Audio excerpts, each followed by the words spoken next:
Buenas noches y con mucha ilusión, muchas ganas de estar con vosotros, muchos nervios, hoy ha pasado un poquito de todo, hace un mes que ya no nos vemos y eso se nota y hay esos nervios aquí de comenzar la nueva temporada. Esta nueva temporada con mucha magia, con mucho simbolismo.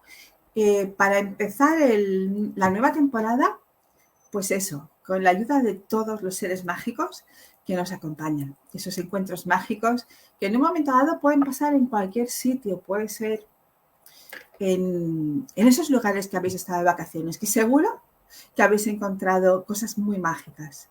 Y esta noche nuestra invitada nos va a hablar de todo eso. Pero antes vamos a presentar también, junto con el director de Más allá de las ondas, que ya muy prontito también va a iniciar la puesta a punto y a ponerse en camino. Pues sí, y empezamos la 10ª temporada de Más allá de las ondas el próximo lunes 18 de septiembre, en directo a las 9:30, aquí en este perfil.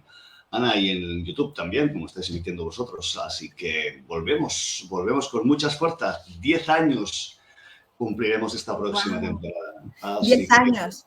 O todo o nada, ¿eh? Es el número ese mágico de o todo o nada. Y este año, Luis, todo. Este año todo. Así que empezamos con Alberto Ribalzaga y tenemos 2 sorpresas. Tenemos contactos con importantes gentes del mundo espírita que podemos tener entrevistas que no anunciamos todavía más allá de las ondas, pero puede ser que tengamos entrevistas muy, muy interesantes a nivel mundial. O sea que, bueno, yo lo dejo ahí. Nosotros estamos ahí peleándonos para que todo el mundo lo sepa. Pero el día 18 a las 9:30 y con cambios, con cosas diferentes. Ya veréis, qué interesante. Y a ti, pues nada, felicitarte por empezar también tu temporada con nosotros. Más allá de las ondas televisión va a agregar más programas que ya estamos tratando y que voy a tratar a lo largo de esta semana y la que viene, con lo cual vamos a crecer como canal, como grupo y vamos a intentar entretener desde nuestra pequeña y modesta plataforma. Ya lo creo. Bueno, espérate, no te vayas. Antes vamos a saludar a nuestra querida Mercé Alegría, ahí la tenéis. Desde un lugar maravilloso. Precioso, precioso, precioso, precioso, precioso. Sí. Desde Muxía. Desde el extremo del mundo. Sí. Haciendo el Camino de Santiago. Bueno. A ver, podemos decir que he hecho un bautizo en el Camino de Santiago. Para mí, pues hacer el Camino de Santiago son palabras mayores. Siempre quise, pues, o desde muy jovencita quise hacerlo, y aún viviendo en Galicia nunca lo había hecho. Y aún estudiando el juego de la oca, como lo estudio con todo mi ser, y la conexión que existe entre el juego de la oca y el Camino de Santiago, no lo había hecho. Pero este año tocaba y este año sí. Y he empezado, pero he empezado al revés. En vez de empezar porque claro, ¿dónde empieza el Camino de Santiago? Empieza en nuestra casa. ¿Dónde estás tú? Claro. Claro, ¿dónde estás tú? Y claro, podía haber empezado donde estaba yo. Pero resulta que he tenido la suerte de este año que me hablaran del camino de retorno. Y el camino de retorno es muy interesante, es hacer el camino desde Finisterre, desde el final, y volver al origen. Y no sé qué origen volveré, porque no sé dónde está el origen, esa es la pregunta, si lo supiéramos, ¿no? ¿Dónde está el origen? Pero a mí me gustaría, y esto es un sueño muy loco, algún día llegar andando, ir completando etapas, aunque sea tramos, a pequeños tramos, ir completando etapas hasta la Tour de Saint-Jacques en París, con la que tuve un encuentro muy especial el año pasado. Bueno, pues fijaros de qué va a ir hoy Encuentros Mágicos. Esto va a ser Encuentros Mágicos esta noche. Solo os pido que le deis a compartir este vídeo si lo estás viendo en directo, y si no lo estás viendo en directo, que lo ves después, también lo puedes compartir. No pasa nada. Puedes compartir. Y uno se despide hasta el próximo lunes aquí en directo. Yo estaré dirigiendo y protagonizando entre todos nosotros Más allá de las ondas. Buenas noches. Hasta luego. Hasta luego, Luis. Bueno, Mercé, muchos símbolos. Hoy vamos a hablar del poder y de la magia de los símbolos. Y estás en un lugar con muchísima magia. Total. Mira, esa es mi primera vez en Muxía. Estoy en Muxía. Sí. Y hoy he podido visitar un enclave mágico, muy mágico de Galicia, de esta Galicia tan mágica, porque todos y todas sabemos que Galicia es una tierra meiga, es una tierra mágica, y este lugar que he visitado hoy es uno de esos lugares poderosos a los que se peregrina, a los que se va en romería y a los que se tienen que conocer, y es el santuario de la Virgen da Barca, de la Virgen de la Barca. Está aquí en Muxía, en un enclave espectacular, frente al océano, sobre un lecho de rocas alucinantes y junto a una antiquísima pedra de Avalar, que no sé si sabes lo que es una pedra de Avalar, Ana María. No, por favor, infórmanos. Pues mira, es una cosa que no solamente están en Galicia, es muy propio de las tierras celtas. Y son piedras, Sí. No se sabe, muchas de ellas se dice que de origen pues geológico, pero que otras también se piensa que pueden ser megalitos, que los seres humanos han modificado para que tengan una propiedad, y es que sean oscilantes, que puedan oscilar. Y al oscilar, pues se convertían en oráculos, en piedras que hablaban. De hecho, otra manera de nombrar a las pedras de Avalar, como se les llama en Galicia, Avalar es balancear, son piedras balanceantes, piedras basculantes. Pero también se les llama pedras que falan, piedras que hablan. Y esta de aquí habló durante muchos siglos, durante milenios, pero un día cayó un rayo y la partió. Y ahora ya no habla, pero sigue siendo igual de mágica, sigue estando en un lugar muy mágico, y hoy he podido sentir la energía de ese lugar, y me gustaría que todas las personas que están viendo este directo pudieran recibir una descarga mágica y amorosa de esta que os habla. Ya lo creo. Y además con ese fondo que tienes ahí detrás, que se te ve ese color que se está haciendo de noche, sí. Y es precioso. Mercè, el poder y la magia de los símbolos. Has dicho ahora que en la piedra de Avalar le cayó un rayo, y el rayo también es uno de los símbolos más importantes que tenemos dentro de la cultura, ¿no? Claro que sí. A ver, todo el mundo sabe, si te dicen que te parta un rayo, todo el mundo entiende lo que se nos está diciendo, ¿no?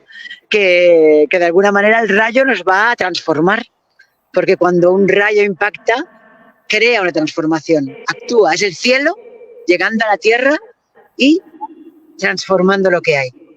Y eso fue lo que ocurrió aquí en esta piedra. De repente esa piedra que durante tantos siglos, tantos milenios había hablado, dejó de hablar, por orden del cielo.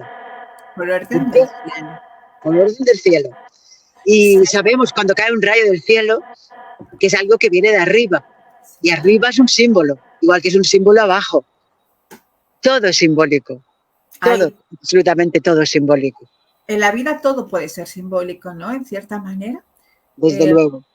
Todo, aunque nos demos cuenta o no nos demos cuenta. Es que para poder leer ese lenguaje mágico de los símbolos, de las sincronías, que muchas veces los símbolos se presentan a través de sincronías también, ¿no? De que cuando algo aparece y nos sacude como un rayo, nos hace sentir que eso es algo significativo, porque eso es una sincronía, ¿no? Una coincidencia significativa. Sí. De alguna manera sabemos que hay algo más que leer. Y cuando hay algo más que leer, entramos en conexión con los símbolos. Porque el símbolo, por definición, de hecho, etimológicamente, símbolo viene de símbolo, que era una pieza de cerámica, una pieza que se partía, y cuando se hacía un acuerdo, se le daba una parte a una parte del acuerdo y la otra parte a la otra persona que hacía el acuerdo. Entonces podían juntar siempre esas piezas para recordar que ese acuerdo se dio. Y de ahí viene la palabra símbolo. Y símbolo, lo que nos revela es que cuando aparece el símbolo, por ejemplo, el rayo, del que hemos hablado, sí, es un rayo, es un fenómeno meteorológico, sin duda, pero nos remite a otra realidad, nos conecta con otra realidad, con algo más profundo, más significativo, y con algo que podemos entender yendo a un diccionario de los símbolos, que es una herramienta que adoro. Recomiendo, hay dos principales, que quien ame los símbolos pues debe tenerlos como compañeros de vida. Yo los tengo. Dinos. El de Cirlot, que está editado por la editorial Siruela, y el de Jean Chevalier, que es un gran tomo, muy completo, es el más completo, y que recomiendo de verdad a todo el mundo que tenga interés en los símbolos, se lo recomiendo mucho, porque comprender el significado de los símbolos nos ayuda no solo a entender la vida y esos mensajes que nos llegan en la vida, sino que también nos permite, pues por ejemplo, entender el arte. El arte utiliza muchísimo el lenguaje simbólico. Si por ejemplo nos vamos al arte del Renacimiento, del Barroco, de la Edad Media, los símbolos están ahí y nada de lo que está gratuitamente. Eso es muy importante saberlo. Cuando vemos un cuadro del Barroco, por ejemplo, todo lo que forma parte de ese cuadro, cómo está dispuesto, la iluminación, todo es simbólico. Dice algo más que lo evidente. Cuando vemos un bodegón, por ejemplo, ¿sí? Pues podemos ver pues unas frutas que están encima de una mesa y una botella, y muchas veces los artistas pintan bodegones porque es una manera de ejercitar el virtuosismo realista o de retratar la realidad, porque es algo muy cotidiano, un bodegón. Tenemos bodegones por todas partes, en nuestra cocina hay bodegones. Sí. Pero cuando se crea un bodegón artístico, en realidad hay algo más que decir, y muchos bodegones, sobre todo barrocos, podemos ver que a lo mejor una de las frutas que hay está un poco podrida. ¿Y por qué está esa fruta un poco podrida? Porque nos está recordando eso del carpe diem, eso de que todo es perecedero, de que todo es pasajero, y de que cuando contemplamos algo hermoso, algo hermoso de la naturaleza, como puede ser pues una manzana, es hermoso, sí, pero es fugaz, como la vida misma. Y hay que disfrutarla.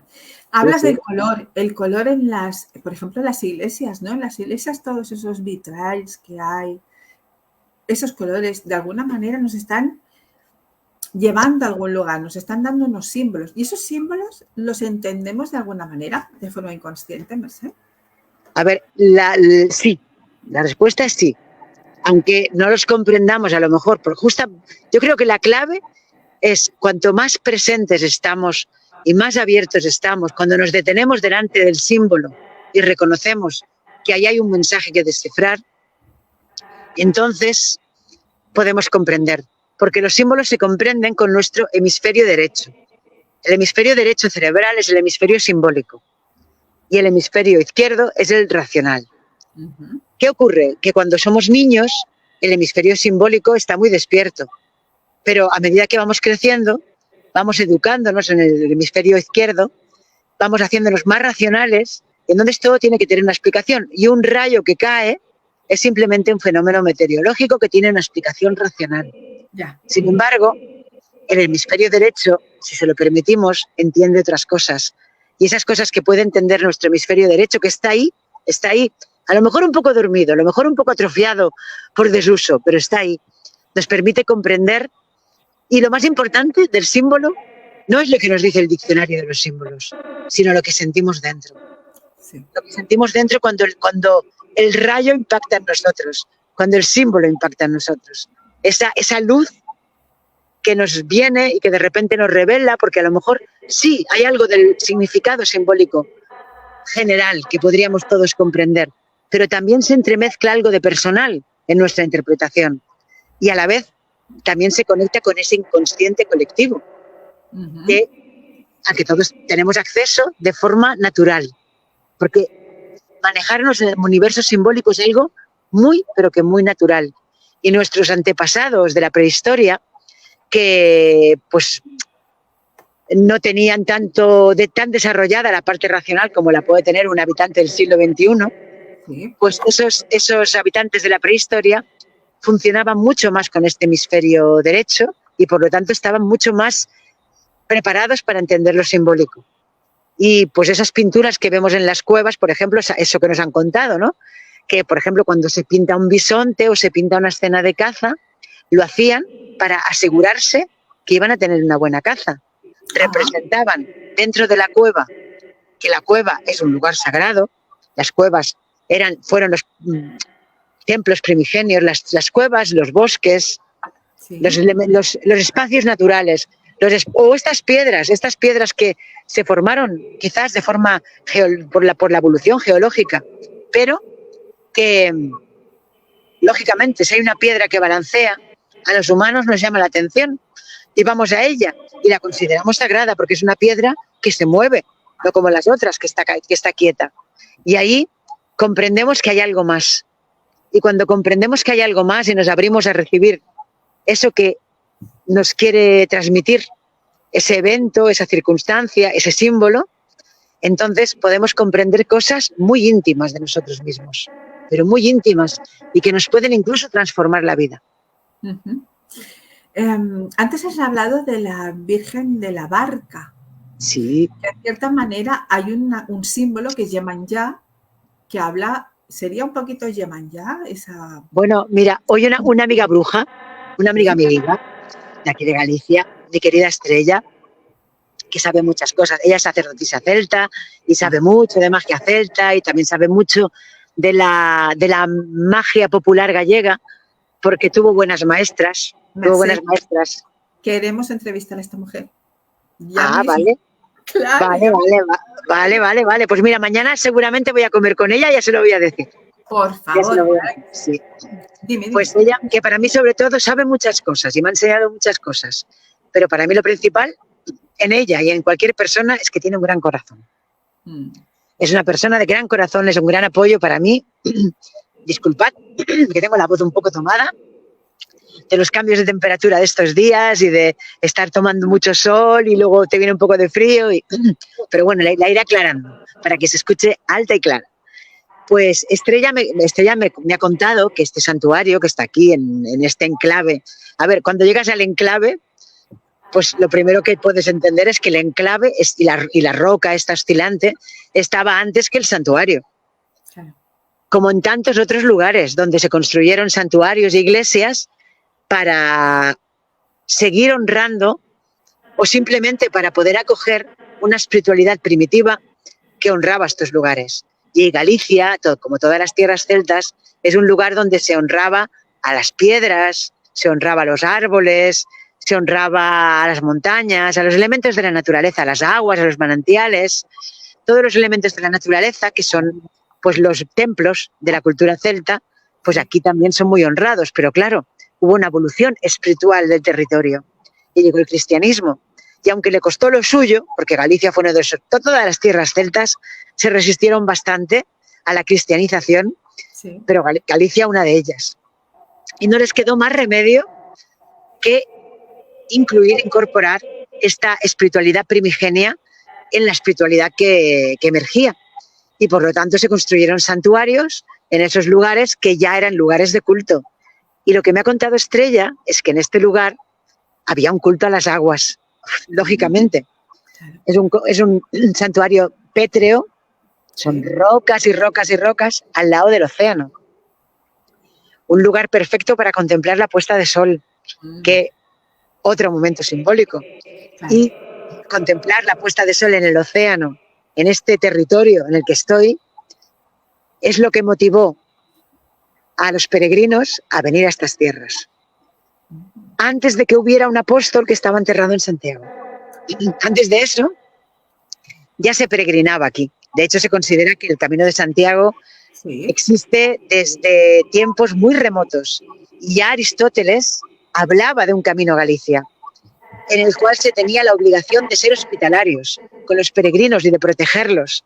Eso que sigue siendo así, y he podido comprobar la amabilidad inmensa de la gente que está en el Camino de Santiago con los peregrinos y de los peregrinos entre sí. Te hace entrar en un estado especial, de corazón abierto, de cordialidad, de repente todos somos iguales, todos somos peregrinos y no importa si uno es un ejecutivo de una empresa tecnológica y el otro pues es un mendigo, todos somos peregrinos. Y eso también es muy bonito también. Pues el origen de esta peregrinación era venir a ver al sol entrar en el océano, venir a ver el ocaso, que es un momento muy simbólico, el momento en el cual la luz se va y llega la oscuridad. Eso ya, luz, oscuridad, ya son dos conceptos simbólicos. Si hablamos de luz, pues podemos hablar de esta luz, de la farola que tengo aquí encima, podemos hablar pues de la luz que llevamos dentro todas las personas y que a veces nos atrevemos a dejar salir pero a veces por miedo escondemos. Pero cuando la dejamos salir, entonces la vida es mucho más bonita, ¿eh? Pero mucho más bonita. Sí. Y entonces, ya que estás en el Camino de Santiago, ¿cuál ha sido ese poder o esa magia que tiene el camino? Verdaderamente, ¿qué es lo que lleva? ¿Hacia dónde? ¿Qué es lo que mueve? Porque es desde, como tú bien dices, desde el inicio de los tiempos. ¿Qué tiene esa ruta? A ver, en el origen era esto, era peregrinar hasta el punto más occidental, no de la península ibérica, sino del continente europeo. Y si somos más precisos, del continente de Eurasia. Porque el continente en realidad es Europa, pero no, Asia, Estados Unidos. Sí, sí, sí. Entonces, de hecho, el origen podría estar en época sumeria. Es decir, que esto podría venir desde Asia Menor, el camino. De hecho, se habla de un camino de origen sumerio que venía desde Asia Menor, pasando por Roma y entrando en la península ibérica por el Cap de Creus, por el monasterio de San Pere de Rodas, donde había un antiguo templo, hubo un antiguo templo de la diosa Venus. Se recorría esa distancia larga y larga en etapas, caminando. Bueno, caminando a caballo, los caballeros la hacían a caballo y las reinas y los reyes en carroza, pero la mayoría de la gente la hacía caminando. Y caminar el camino es la manera más bonita de vivirlo, porque es la manera de poder realmente conectar con él. Aunque cualquier forma es buena, ¿eh? Quien lo quiera hacer en coche, que lo haga en coche, pero que lo haga. Y se venía aquí porque, claro, el sol es una de las divinidades a las que la humanidad ha adorado durante milenios. El sol, porque claro, es que ¿qué sería de nosotros sin el sol? Y claro, ese momento en el que el sol se esconde y desaparece es ciertamente turbador. Porque, ¿y si mañana no sale?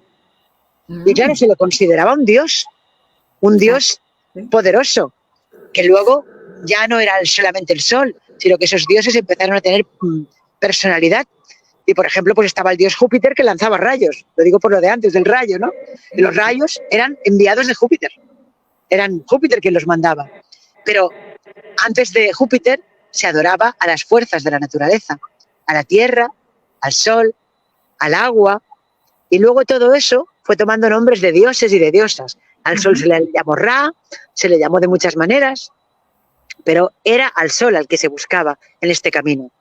Y cuando se peregrina, se camina, además en una línea energética, que eso también es muy importante, ese paralelo 42, y se camina siempre en la misma orientación, eso facilita los estados alterados de conciencia, facilita ciertas experiencias de contacto con lo invisible. Y por eso hay personas que hacen el camino y viven cosas increíbles. Los que lo hacen bien se abren a vivir esas cosas y las cosas suceden. Sí. Y cuando se llegaba a estas costas, ya sea a Muxía, a Finisterre, al Cabo Toriñán, a toda esta costa gallega, donde estábamos en el extremo, este extremo occidental, pues claro, era lo más cerca que se podía estar de la morada de los dioses. Y entonces era una manera de acercarse a esa morada de los dioses.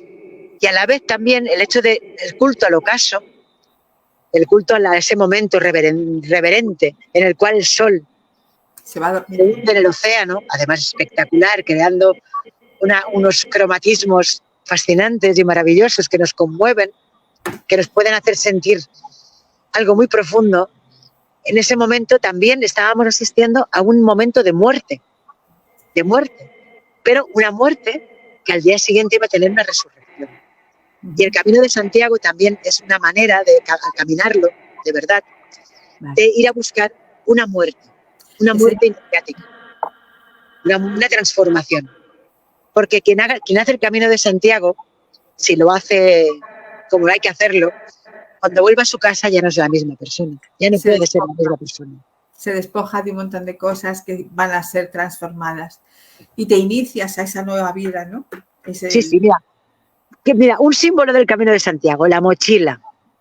Esa mochila a la que tanto cariño le tengo, lo digo irónicamente, porque solo he hecho 2 etapas, solo 2. Pero... ¿Y llevas todo lo que llevas? ¿Sacaste de allí, de tu casa? ¿Lo llevas todo o ya has ido dejando cosas? Alguna cosa se ha perdido, porque eso también ocurre, que se pierden cosas. Por ejemplo, mis gafas de sol se quedaron en alguna playa. Pero se pierden cosas. La verdad es que tuve muy buena suerte porque en este camino me ha acompañado y me ha asesorado un experto peregrino que ha venido desde Roma, igual que el Calisiano, que es ese camino anterior al Camino de Santiago que pasaba por Roma. Pues él es un enamorado del Camino de Santiago, que conoce muy bien el camino, conoce muy bien todo lo que se necesita conocer para el camino y me ha hecho un asesoramiento maravilloso. Bien. Pues, por ejemplo, pesar las cosas. Si tienes dos opciones, por ejemplo, un jersey, el que pese menos es lo adecuado. Todo lo que pese menos es lo adecuado. Dices, pero bueno, si es que pesa 100 gramos menos, ¿qué son 100 gramos? Sí, 100 gramos no son nada, pero 100 gramos de aquí, 100 gramos de allá, 50 de allá. Hay que pensar muy bien. O, por ejemplo, pues a mí me encanta cuando voy a las playas, o por ahí, por los caminos, recojo piedras. Pero en este camino no se me ha ocurrido recoger una piedra. No se me ha ocurrido. Pero sí que me he dado cuenta ese peso que he ido cargando, que aunque no era mucho, porque la mochila era ligera, todo estaba bastante bien hecho, pero aún así, mis hombros, ha habido un momento que es que yo pensaba que me moría del dolor que tenía. Y me he dado cuenta de cuánto nos hace sufrir el peso que llevamos encima. Porque caminar no cuesta tanto como cargar con el peso de la mochila. ¿Y quién no lleva una mochila a cuestas? Ay, eso sí que es simbólico también. Ah, muy simbólico, muy simbólico. Y cuando abrimos esa mochila y decidimos dejar algo, dejamos algo por el camino, pues también es algo simbólico. Soltar lastre es algo simbólico. Soltar aquello que ya no vamos a necesitar o que sencillamente decidimos renunciar a ello para no seguir cargando con ello. Sí. Si esto lo llevamos a la vida, es muy fácil de entender, ¿a que sí? Todas y todos cargamos con muchas cosas, muchas. Cargamos con miedos, cargamos con creencias, cargamos con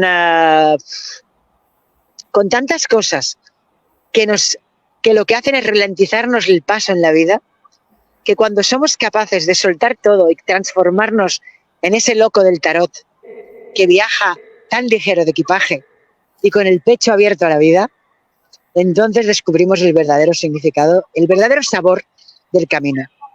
Porque el camino realmente lo que más nos pide es eso, ligereza, que aligeremos el equipaje. Que no, porque si vamos, por ejemplo, demasiados llenos de creencias, de ideas preconcebidas, nos perdemos lo que estamos viendo. Esa conexión con el hemisferio derecho que nos permite revelarnos el significado del símbolo, cuando le colocamos las creencias, no, es un rayo. Eso que ha pasado es un rayo, eso es natural, eso no significa nada, porque tengo esa creencia realmente. Pero claro, no deja de ser una creencia. Claro. Que la ciencia tiene la verdad absoluta es una creencia, porque la ciencia misma está en constante evolución. Y lo que hoy es verdad para la ciencia, mañana puede transformarse. Y eso significa que hay cosas de las que se hablan en tu programa o en el programa de Luis, ¿no? En Más allá de las ondas, de estas cosas que no se ven, de estas cosas que se tienen que percibir de otra manera, pues que de alguna manera si le ponemos demasiadas creencias encima, nos podemos privar de acceder a eso. Y aunque la ciencia no pueda demostrar ciertas cosas que personas sensitivas conocen, eso no significa que no sean verdaderas. Significa que la ciencia todavía no ha desarrollado los medios para poder llegar hasta allí. Y hay científicos que se empeñan en eso también. Hay científicos que buscan más allá de los límites. Mira, yo recuerdo cuando estudiaba la carrera de filosofía, en la asignatura de filosofía de la ciencia, nos hicieron leer un libro que se llama La estructura de las revoluciones científicas, de Thomas Kuhn, y que habla de cómo toda la ciencia se desarrolla dentro de un paradigma. El paradigma son los principios en los cuales pues, se investiga. Es como una zona. Imaginemos que el paradigma en el cual se está moviendo la ciencia actualmente es el territorio español, para que nos hagamos una idea. Así. Pero el que se movía en la época de Newton era Cataluña. Sí. Pues claro, se ha ampliado la zona, por supuesto, se conoce mucho más. pero queda mucho más mundo por descubrir. Y entonces, ¿qué ocurre? Que cuando se va profundizando y profundizando en un paradigma, llega un momento en que algún científico o algunos científicos descubren algo que hace que rompe el paradigma. Y de repente la física newtoniana queda obsoleta para los fenómenos cuánticos. Y entonces nace la física cuántica. ¿Eso qué significa? ¿Que la física newtoniana no es verdadera? No, también lo es. Pero la cuántica también. Y puede llegar en el futuro una ciencia en la cual la mediunidad no sea algo para hablar en esos programas donde hablan estas gentes raras como nosotros y que les interesa a la gente rara como nosotros, sino que sea algo que lo estudien los niños en el colegio. Porque es ciencia. Sí. Mercè, que hablemos hoy del Camino de Santiago es porque estás ahí, pero en realidad también íbamos a hablar dentro del poder y la magia de los símbolos de los cuentos, de los símbolos que nos vamos encontrando en cada uno de los cuentos que nos han ido guiando, ¿no? Nos han ido moldeando en un momento dado. Explícanos un poquito sobre eso. Pues a ver, yo creo que aquí quien más, quien menos, algún día leyó o escuchó o la Caperucita Roja, sí, la Blancanieves, la Cenicienta, la Bella Durmiente, Hansel y Gretel, esos cuentos que de alguna manera han nutrido nuestra infancia. La Sirenita, la Bella y la Bestia. Sí, sí, la Princesa y el Guisante, tantos y tantos cuentos maravillosos que de alguna manera tenemos en común muchísima gente y que, por desgracia, actualmente se quiere proyectar cierta ideología sobre los cuentos y considerar que porque son machistas, por ejemplo, que es una manera muy limitada de verlos, pero claro, a ver, si ves un cuento y dices, bueno, a ver, claro, la princesa se tiene que casar con el príncipe o el príncipe tiene que besar a la princesa para despertarla, para empezar. Hay cuentos que tienen héroes y hay cuentos que tienen heroínas. En muchos cuentos, esas princesas, hay que ver, viven su camino también, viven su camino de despertar. Y realmente lo que ocurre con estos cuentos es que tanto la princesa como el príncipe, como la bruja, son símbolos. Y son símbolos de algo que todos llevamos dentro. Por ejemplo, os invito a leer los cuentos, os voy a dar una clave. La princesa es el alma. Por ejemplo, mira, un cuento que es, bueno, el primer cuento que me habló. El cuento de la princesa y el guisante, que he nombrado antes.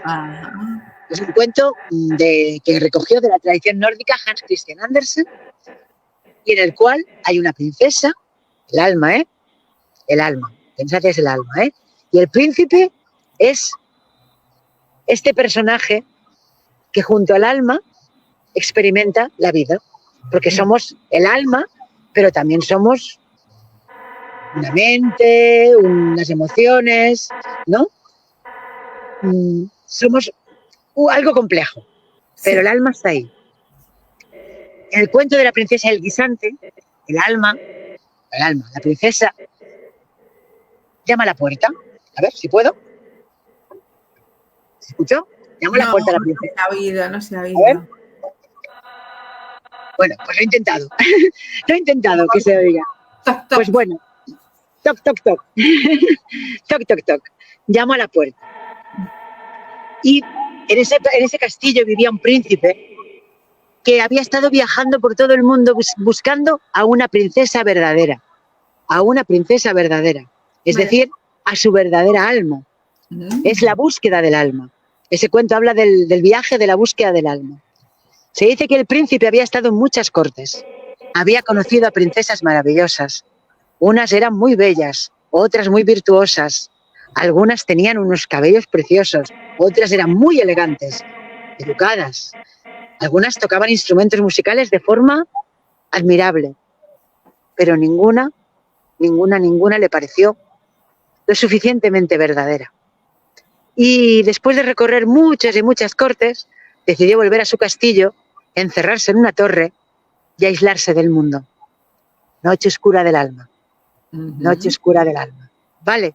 Esos momentos oscuros en los cuales perdemos esa conexión espiritual, ponemos todo en duda, entramos en crisis profunda noche Sí. oscura. Pero bueno, ahí estaba él, el príncipe, en su torre, la mente, que está en lo más alto de la torre de nuestra... Esto, estaba ahí dándole. Y resulta que una noche de tormenta, una noche de rayos y truenos, una noche terrible, pues llamaron a la puerta, toc, toc, toc. Fue a abrir el mayordomo y lo que vio allí causaba espanto. Una muchacha, toda manchada de barro, mojada de pies a cabeza, con rasguños, vamos, hecha una defesia. Y entonces él le dijo, ¿qué se os ofrece? Y la princesa contestó, pues verá, yo soy una princesa verdadera. Y estaba con mi carroza haciendo camino y de repente estalló la tormenta. Los caballos se asustaron y perdieron el control. Entonces la carroza volcó y caí rodando hasta un río. El río me arrastró y como pude me agarré a un árbol y salí del agua. Y entonces estuve paseando perdida por el bosque, me resbalé varias veces, me caí, me rompí el vestido y llegué hasta aquí. Por favor, si fuerais tan amables de dejarme pasar aquí la noche. Porque cuando nosotros estamos lejos de nuestra alma, cuando estamos en ese momento de oscuridad absoluta, el alma está ahí buscándonos. El alma siempre está ahí, siempre está ahí. Pero ¿cómo se siente el alma aquí encarnada? Pues así, sucia. Pensad lo que es el alma, luz, pura luz. Sucia, manchada, rota, dolorida. Así se siente ella. Como esa princesa verdadera que llamó a la puerta del castillo. El mayordomo, pues sabiendo que el príncipe andaba buscando una princesa verdadera, pues dijo, espérate un momento, pasad, espérate un momento que voy a llamar a la reina. Voy a pedir agua. Bueno, vale. No me van a escuchar porque tengo a mi ayudante con los auriculares, pero bueno, es que ya os digo que tengo la voz un poco así. Bueno, voy a aclararlo. Entonces la reina va a atender a la princesa y le dice, bienvenida a Palacio, por supuesto puedes pasar aquí la noche, yo misma te voy a preparar la habitación, princesa verdadera. Y por supuesto, claro, es la reina, la que tiene el poder, es la que está en su poder, ya es un alma en esplendor ella. Y en realidad es esa posibilidad que tiene la princesa. La princesa es alguien que está destinada a convertirse en reina. Y esa reina la pone a prueba y la hace dormir encima de 40 colchones, debajo de los cuales coloca un guisante. Y se dice a sí misma, si es una princesa verdadera, notará el guisante debajo de los 40 colchones. Entonces, la princesa duerme allí, pasa su noche, pero no descansa bien. No descansa bien. Y cuando por la mañana se despierta y va a desayunar con la reina le pregunta, princesa, ¿qué tal has descansado? Y ella no sabía qué decir, porque dice, a ver, han sido tan amables conmigo, ¿cómo le voy a decir que he estado tan incómoda? Pero claro, a mí me han enseñado que tengo que decir la verdad. Y entonces se lo dice. Dice, veréis, reina, a pesar de que había tantos colchones, yo he pasado una noche que parecía que tuviera una roca debajo. Me molestaba un montón. No conseguí conciliar el sueño en toda la noche porque había algo ahí debajo que no me dejó.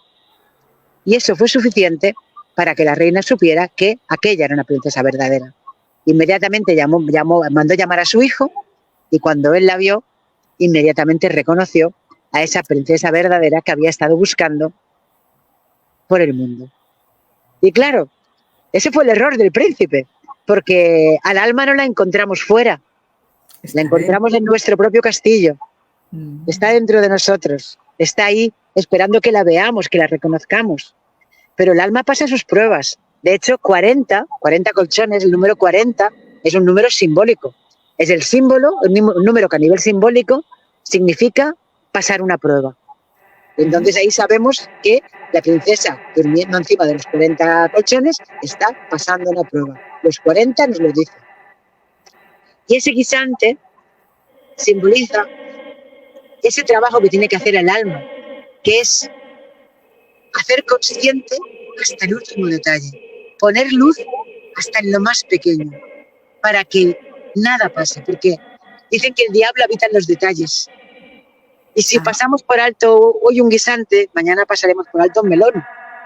Y pasado la montaña. ¿Vale? Entonces, pues el alma siempre está vigilante en su proceso de purificación, en su proceso de perfeccionamiento espiritual. Y fijaros, este cuento, que a lo mejor pues ya conocíais, ¿no? Pues, ¿cuántos símbolos? ¿Y qué mensaje? Y este fue el primero que me habló. Y luego me puse a buscar otros y a coger el diccionario de los símbolos, a dejar que me hablaran, y me di cuenta que no era el único. Que gran parte de estos cuentos, por no decir todos, de estos cuentos de hadas, llamados cuentos de hadas, pero no tanto porque haya hadas dentro de esos cuentos, sino que la denominación de cuentos de hadas viene de la palabra fatum, de la palabra destino. La palabra hada, fata, viene de fatum, destino, porque las hadas son esas fuerzas del destino que de repente aparecen y obran una transformación. Por ejemplo, pues aportan un traje maravilloso a la princesa, ¿no? De una forma mágica. ¿Por qué? Porque la vida es mágica.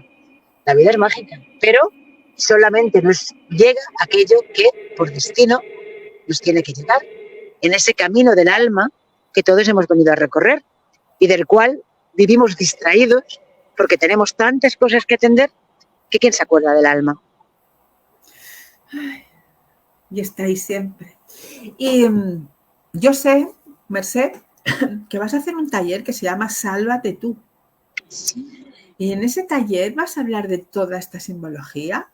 Porque sálvate tú, ¿qué quiere decir sálvate tú? ¿A quién sálvate tú? A ver, mira, sálvate tú es un poco juego de palabras porque voy a juntar dos cosas. Voy a juntar algo que para mí, que viene de la psicología humanista, ¿sí? Que es el triángulo dramático de Karman, que es que son esos personajes que interpretamos y no somos nosotros. Son tres roles principales que vamos pivotando entre ellos, el salvador, la víctima y el perseguidor, ¿sí? Y que se ven perfectamente reflejados en los cuentos de hadas. Entonces, vamos a abordar ese triángulo y el otro triángulo que lo complementa, que es el triángulo, este es el problemático y el otro es el que trae las soluciones. Entonces vamos a ver el problema y la solución, porque si no, solo vemos el problema. Y lo vamos a ver a través de los cuentos de hadas. Vamos a hacerlo de una forma lúdica, como me gusta a mí, al aire libre, porque el escenario elegido para vivir esto es la montaña mágica de Barcelona, Montjuïc, wow. Esa montaña mágica por excelencia. Y en Montjuïc vamos a buscar un lugar bonito donde pasar unas cuantas horas en la naturaleza, rodeados de árboles, con buenas vistas y en buena compañía, seguro. Y allí pues vamos a hacer algunos ejercicios relacionados con los cuentos. Me voy a basar principalmente en un cuento y no voy a decir cuál, para que sea una sorpresa. En un cuento porque estuve dándole muchas vueltas. Y claro, como tengo tantos cuentos, dije, bueno, podemos trabajar esto, este. Pero me di cuenta que era una saturación de información que acababa distorsionando el mensaje. Entonces dije, a ver, si cojo este cuento, que es un cuento además que tiene versiones en todas las culturas prácticamente, es un cuento que no es único, es un cuento que todos conocemos, pero por ejemplo, la misma historia con otros componentes se cuenta en África, por ejemplo. Se cuenta en África y dices, ¿cómo puede ser? Pues bueno, puede ser, primero porque los seres humanos somos viajeros y los cuentos viajan con nosotros y tenemos que pensar que los cuentos nos acompañaron durante muchas travesías en la vida y durante muchos momentos. Porque, a ver, la tele se inventó hace 4 telediarios. Sí. El internet hace 2. ¿Vale? La radio hace 6. Pero aquí llevamos mucho tiempo. Y la comunidad se reunía en torno de esos contadores de historias o de esas contadoras de historias, muchas veces mujeres, sí. Generalmente de noche, al lado del fuego, porque el día había que aprovecharlo para trabajar, no para contar cuentos. Entonces, de noche, cuando ya estaban las tareas hechas, se sentaban alrededor del fuego y había siempre alguien, o a veces más de una persona, que eran los encargados de contar esos cuentos. Y a personas como esas acudieron, por ejemplo, los hermanos Grimm, para recoger esos cuentos maravillosos que todos conocemos en ese volumen llamado Cuentos de la Infancia y del Hogar, y que Bueno, y pues que forman parte de todos nosotros en realidad. Y uno de esos cuentos va a ser el que va a vertebrar esa experiencia. Vale. Pero ese mismo cuento nos va a llevar a otros cuentos. ¿Y por qué Sálvate tú? Pues Sí. porque en muchos cuentos resulta que la princesa está pasando sus penurias y hasta que no aparece un príncipe y la salva, pues parece que, que la princesa no es capaz de salir adelante. Sí. ¿Vale? Y eso nos crea esa falsa imagen de que los cuentos son machistas. Primero, borremos esas ideas, no queramos entender algo que tiene milenios con la mentalidad del siglo XXI. Es como, no sé, es una manera de perder la sustancia de lo verdaderamente nutritivo que hay en los cuentos. Sí. Pero además, porque este triángulo de Karman, pues hay muchas personas, por ejemplo, pues que se identifican mucho, sobre todo muchas personas, estoy convencida de que muchas personas que están viendo ahora mismo este espacio, este programa, se identifican mucho con el papel del salvador o de la salvadora. Con ese príncipe valiente que va a salvar a la doncella, o con esa hada madrina que está ahí dispuesta siempre a traer una solución para cuando se la necesita. Pero en realidad en esos cuentos, ni el príncipe ni la hada son las protagonistas. La protagonista es la princesa. Siempre es la princesa. La que es la protagonista, en gran parte de los cuentos, en gran parte, es la princesa la protagonista. Y la princesa es el alma, recordemos. Pero en nuestros roles sociales, en nuestras interacciones sociales, cuando encarnamos, pues porque tenemos muy buen corazón, que somos muy buenas personas y nos encanta ayudar a los demás, nos ponemos el disfraz de salvador o salvadora, nos estamos buscando una de problemas, nos estamos enredando en una de historias, pero vamos, y seguro que sabéis perfectamente a qué me refiero. Entonces, pues también vamos a ver cómo no caer en la trampa de identificarnos con un rol o con ninguno, porque ni soy la salvadora, ni soy la víctima, ni soy la acosadora o la perseguidora de nadie. Soy un ser humano, y como ser humano soy un ser completo que no necesito que nadie me salve, porque yo soy la que tengo que salvarme a mí mismo. Y si quiero ayudar a otro, tengo que saber cuál es la forma correcta de hacerlo. A mí yo recuerdo cuando me transmitieron esta información del triángulo dramático de Karman, Sí. que con lo que me gusta a mí ayudar, con lo que me gusta a mí entregarme a los demás. ¿Y qué hago yo ahora? ¿Y qué hago yo ahora, no? Pues bueno, entonces descubrí más y descubrí que sí podemos hacer, que no se trata de dejar al otro ahí abandonado, pero tampoco se trata de convertirlo en una víctima, porque cuando queremos salvar a alguien, para poder ser salvadores, necesitamos víctimas. Y las creamos nosotros al final. Claro, y nos acabamos convirtiendo en las víctimas de esas víctimas que quisimos salvar.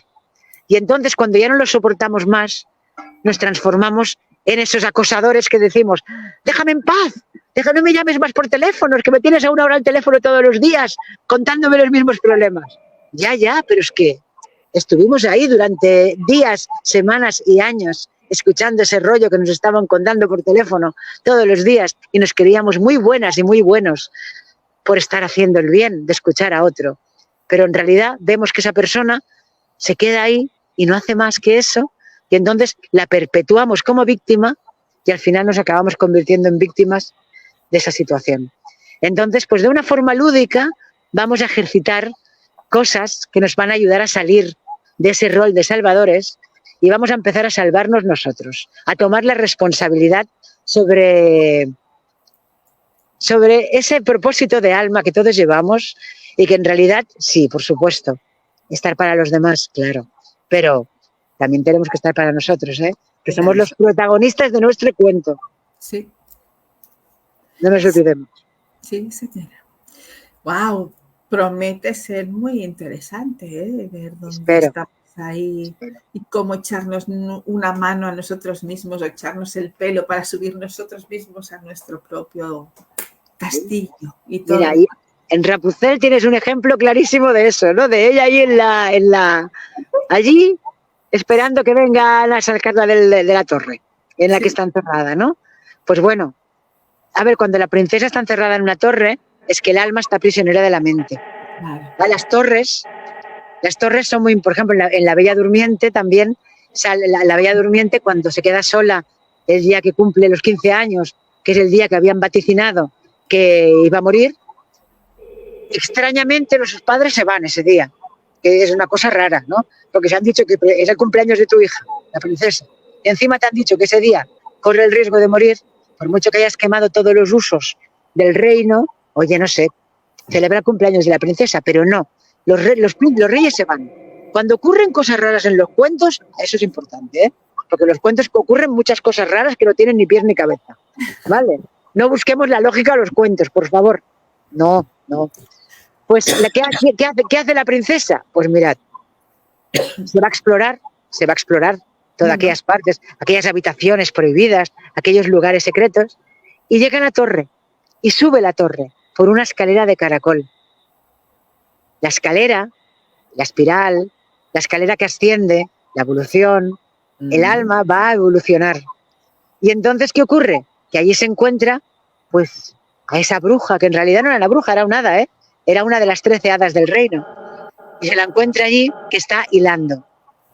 Hilar, en alemán, hilar, significa pensar. Hilar en el cuarto de arriba, justamente es una expresión que se utiliza en alemán. Pensemos que el cuento nos ha llegado desde una versión alemana, en el cual significa darle vueltas aquí arriba.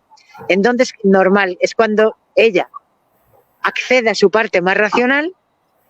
¿Y qué ocurre cuando accedemos, cuando la razón toma el poder? Que el alma se duerme y el alma queda dormida, esperando que llegue el momento de despertar. Y el momento siempre es ahora.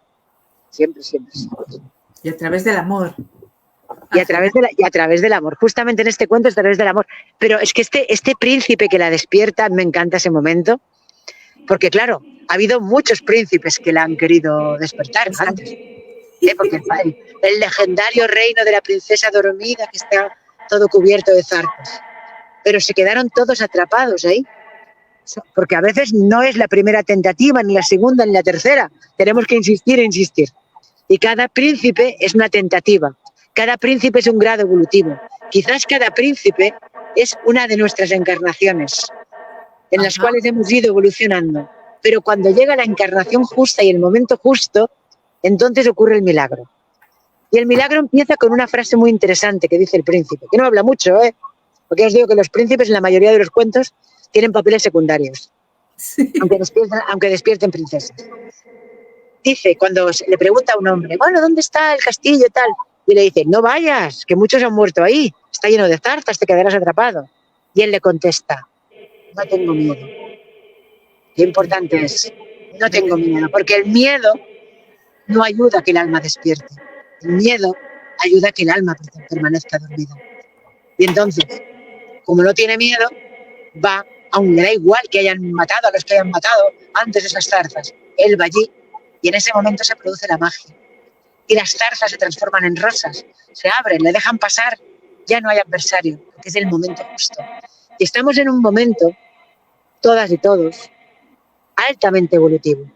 Todas las circunstancias que vivimos en nuestras vidas, tanto las personales como las mundiales, son circunstancias que nos invitan a despertar, pero a despertar ese alma que llevamos dentro y a traer esta luz al mundo que hace mucha falta. Imaginaros un mundo en el cual todas las almas estuvieran despiertas dentro de nosotros y dejáramos de interpretar esos papeles que no somos y empezáramos a ser quien en verdad somos. Ahí llegamos, ahí llegaremos. Qué bonito, ¿eh? Qué bonito. Y para ese despertar y encontrar ese camino para despertar, es el símbolo que continuamente en la vida se nos va mostrando de una manera u otra. Exactamente. Y una de los símbolos más que a mí más me apasionan y que más me explican cosas, Mercé, son las plantas, porque cada una de ellas representa algo, un tipo de energía, un arquetipo de información, y cada lugar tiene las suyas. Ciertamente. Así es que claro, como os digo, todo es simbólico, todo. Y algo, un árbol, una planta, que nos acompaña desde siempre, ¿no? Me refiero no desde siempre a cualquiera de nosotros, desde siempre como humanidad. No sé, los robles, que sabes que yo le tengo mucho amor a los robles, pues estaban aquí, hace mucho que están aquí. Y por lo tanto, cuando ves a un roble y ves su fortaleza, pues Sí, es fácil relacionarlo con la fuerza, ¿no? sí.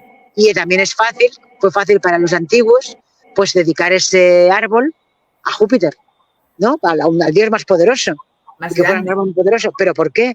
Porque es un árbol que tiene mucha fuerza, muy resistente, y ahí está. Y cada uno transmite, y luego las personas que tenéis sensibilidad especial con las plantas y con los árboles, pues todavía os transmiten mucho más. Claro, sí, es verdad. Ya nos queda poquito y yo te conozco principalmente por tu maravilloso taller, que también todo es simbolismo, el camino de las 13 ocas, del juego de la oca. ¿Vas a volver a hacer? ¿Cuándo empiezas el próximo?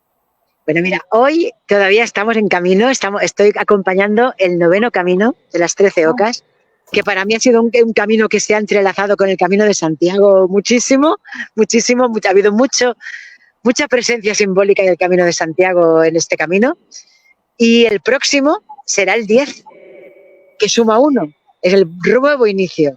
Y tengo unas sensaciones tan potentes con este nuevo camino, tan potentes.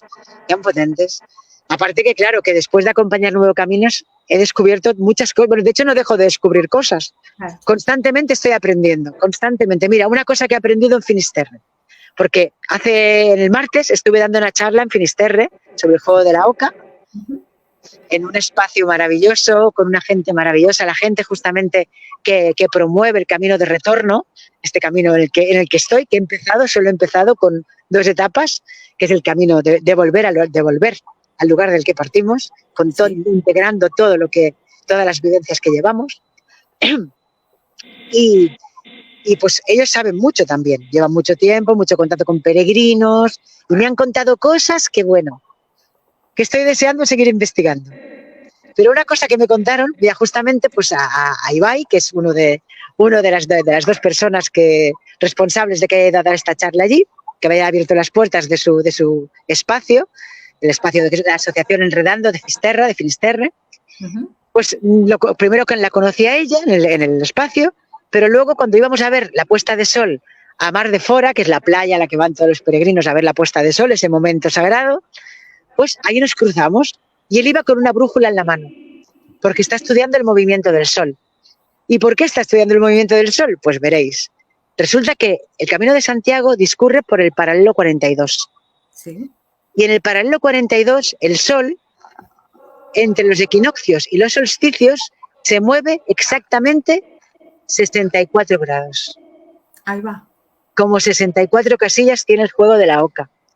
Como 64 escaques tiene el ajedrez, como 64 hexagramas tiene el I Ching, como 64 puertas tiene el palacio de Vishnu, el palacio de Vaikunta, como 64 posturas tiene el Kama Sutra, y como 64 codones tiene nuestro ADN. Toma ya. Toma.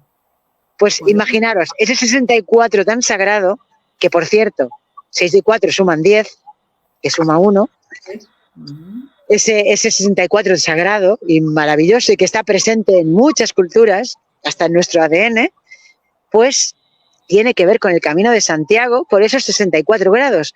Porque si esa medición la hacemos en Chartres, por ejemplo, que está más al norte, ya será diferente esa medición. Ya no serán los mismos grados. Pero en este paralelo 42 que recorre el Camino de Santiago, que antiguamente recorría el Calis Janus, el Sendero de Hércules, creo que ha tenido muchos nombres, ¿no? Sí. Este Camino de Santiago que todos conocemos, pues está vinculado con ese 64 que está en el juego de la oca, por ejemplo. Wow. Sigo descubriendo. Pues voy a empezar, mira, hoy estamos en la casilla 54, mira, hoy es casilla oca, hoy estamos en la casilla oca. Y en cada casilla oca, tú lo sabes bien porque tú has caminado este camino, estamos con una diosa vinculada con el significado del tablero, de las casillas y del significado profundo de este mapa del tesoro, que es el juego de la oca. Como me gusta decir, el juego de la oca es un mapa del tesoro y el tesoro eres tú. El tesoro es cada uno de nosotros, porque es un mapa del tesoro, que ese tesoro que está en nuestro centro, el centro de nuestro ser. Y en cada casilla oca encontramos una diosa, y hoy las diosas, que en realidad son 3, en las que estamos celebrando, pues son precisamente las diosas del fatum, del destino. Ah, las moiras, las las parcas, las nornas, esas diosas del destino. Eso quiere decir que estamos a punto de acabar, porque estamos ya hacia el final, estamos en la 54 y nos faltan 9 hasta las 63. 9. Y ahí cuando lleguemos al jardín terminaremos.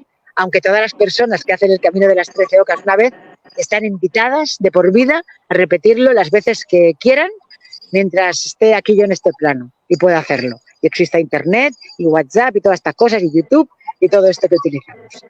Están ahí, pueden repetir la experiencia. De hecho, hay muchas personas que aceptan la invitación y siguen haciendo el camino porque cada vez que lo hacen descubren en sí mismas cosas nuevas y mueven cosas en sus vidas importantes.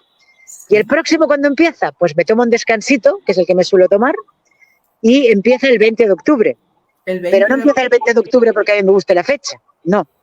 Porque yo para poner las fechas de inicio, de casilla número 0, siempre tengo en cuenta los solsticios y los equinoccios. Tan importantes, tan simbólicos y tan venerados desde tiempos inmemoriales. Porque el culto a los solsticios y los equinoccios, pues, por ejemplo, hasta están las catedrales. Esas catedrales que tienen efectos lumínicos que en determinadas fechas, o iglesias, ¿no? O ermitas, donde entra la luz, incide o en cuevas, donde eso se manifiesta. Pues el próximo camino se iniciará el 20 de octubre y terminará en el solsticio de invierno.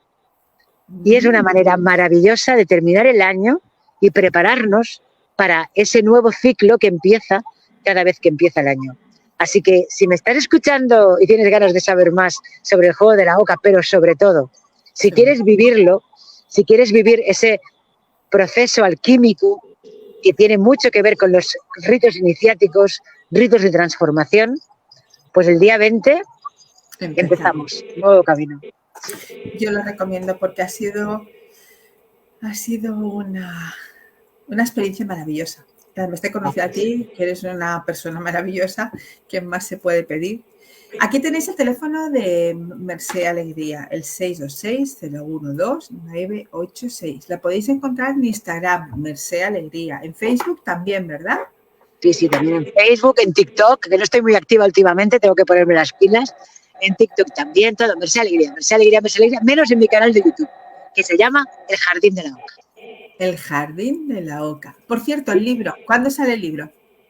¿Cuándo sale? De momento está en correcciones. Que bueno, el libro de las 13 ocas, que es una novela sobre el juego de la oca que he tardado 8 años en terminar. No en escribir, porque no he estado 8 años escribiendo. Pero por fin lo acabo de terminar. A mí me encantaría tenerlo antes de Navidades, pero estoy en manos del corrector. Cuando el corrector me entregue la corrección, adelante. Espero tenerlo antes de Navidades. Nos informas y lo comunicamos porque creo que somos muchas las personas que estamos esperando tu maravilloso libro. Gracias. Nos veremos el día 1 de octubre, porque yo me apunto, Yo me apunto. Yo quiero sálvate tú. A ver dónde estamos ahí. Muy bien. Muchísimas gracias por además estar en ese lugar que de alguna manera se desprende esa energía. Muchas gracias por volvernos a recordar lo importante de los símbolos en cada momento. Y muchas gracias por este camino tan maravilloso que siempre estás haciendo.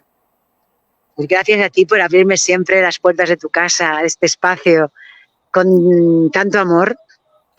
Sobre todo, gracias por ser como eres, porque, bueno, no sé si todos conocéis personalmente imagino que no, a esta mujer que os habla en este espacio de encuentros mágicos. Pero yo que tengo la suerte de conocerla solo un poquito, pero me es suficiente para saber que tiene un corazón tan grande, como el roble más grande que exista en la capa de la tierra y mucho más, mucho más. Roble, qué maravilloso.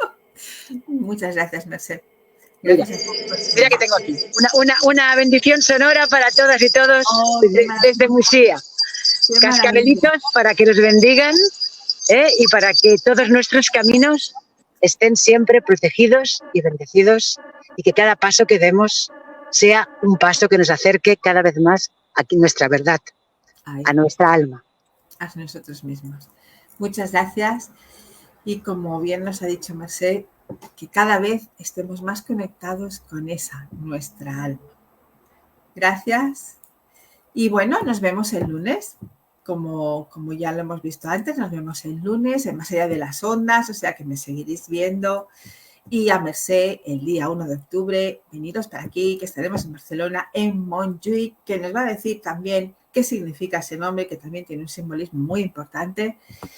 Y bueno, ahí lo dejamos. Que tengáis un feliz fin de semana y nos vemos el lunes aquí a las 9:30.